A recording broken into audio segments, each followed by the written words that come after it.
सोमू एक बहुत बड़ी फैक्ट्री में काम करने वाला मजदूर था। हैसियत से बेशक वह मजदूर था, परंतु उसका आत्मविश्वास बहुत दृढ़ था। वह स्वयं पढ़ लिख कर कुछ बड़ा करना चाहता था, पर गरीब के सपने उसके चाहने भर से ही पूरे नहीं हो जाते।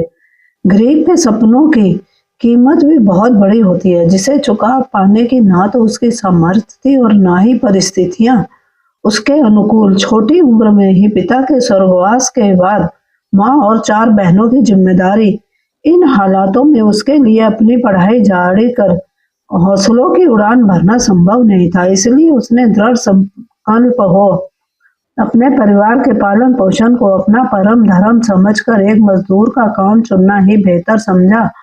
माना यह नौकरी उसके सपने छीन लेगी, शायद उसे फिर दोबारा उसने खुला आकाश भी न मिल पाए, पर एक बात तो तय थी कि वह यह इस काम से अपने परिवार को 2 वक्त की रोटी भर पेट खिला सकता था।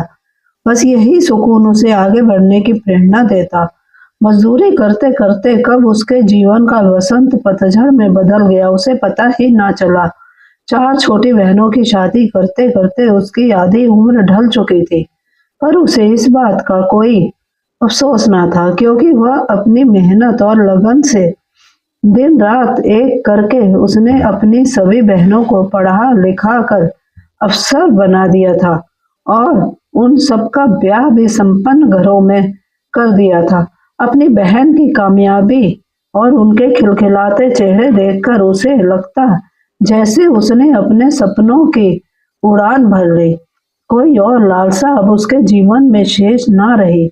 पर माँ का दिल तो माँ का ही होता है। वह अपने बेटे के इस त्याग पर वह उस पर बलिहारी जाती और हमेशा उसे अपना घर बसाने की सलाह देती, पर वह हमेशा बहनों की जिम्मेदारी बात कहकर टाल जाता। पर अब तो वे भी अपने अपने घर चली गई, अब किस बात की फिक्र।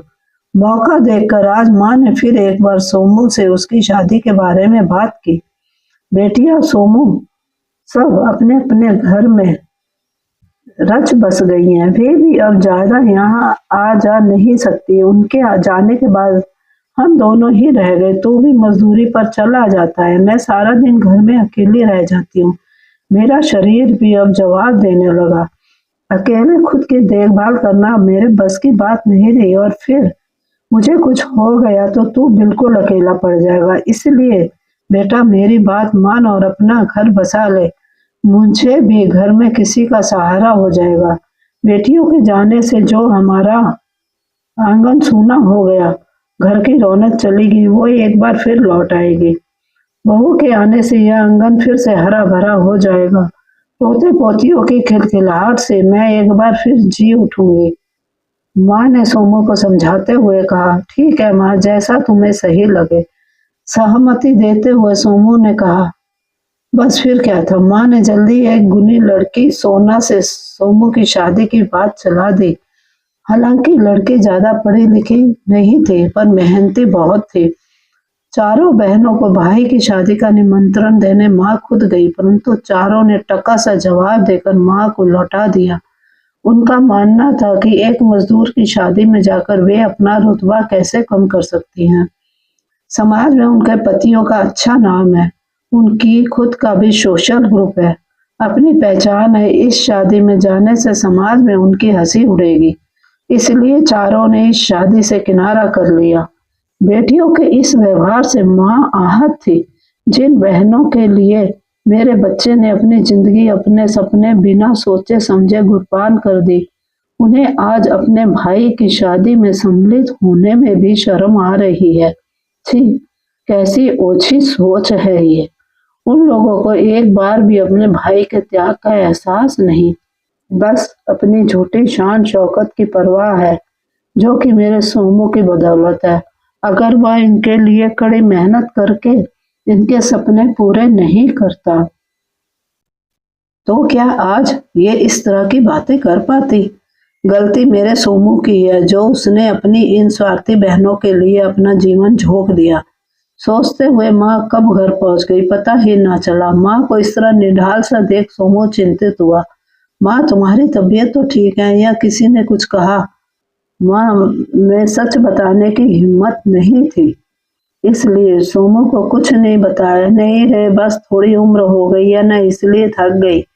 जल्दी और कुछ नहीं। जल्दी ही शादी का दिन भी आया और सोमू की शादी हो गई। शादी में सब बहनों के बारे में पूछते रहे, पर माँ हर बार कोई ना कोई बहाना बनाकर टाल जाती। किसी तरह शादी संपन्न हुई, पर सोमू को बार बार अपनी बहनों की याद आ रही थी।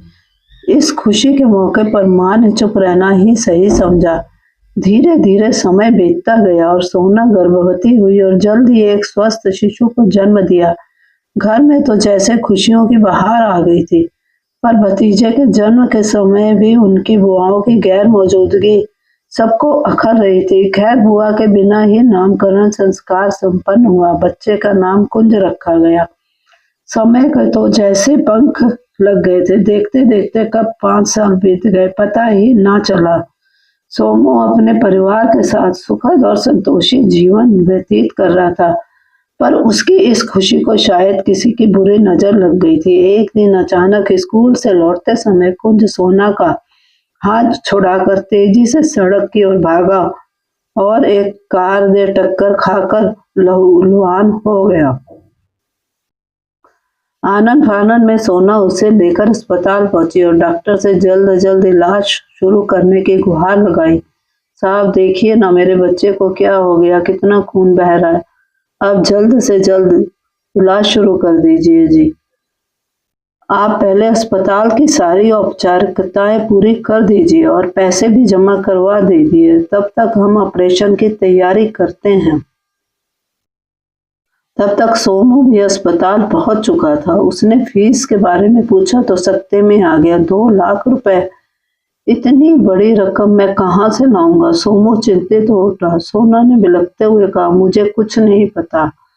आप कैसे भी पैसों का इंतजाम कीजिए और मेरे कुंज को बचा लीजिए। मैं जीवन में आपसे कभी कुछ नहीं मांगा, पर आज मेरे बच्चे की जिंदगी मांगती हूँ।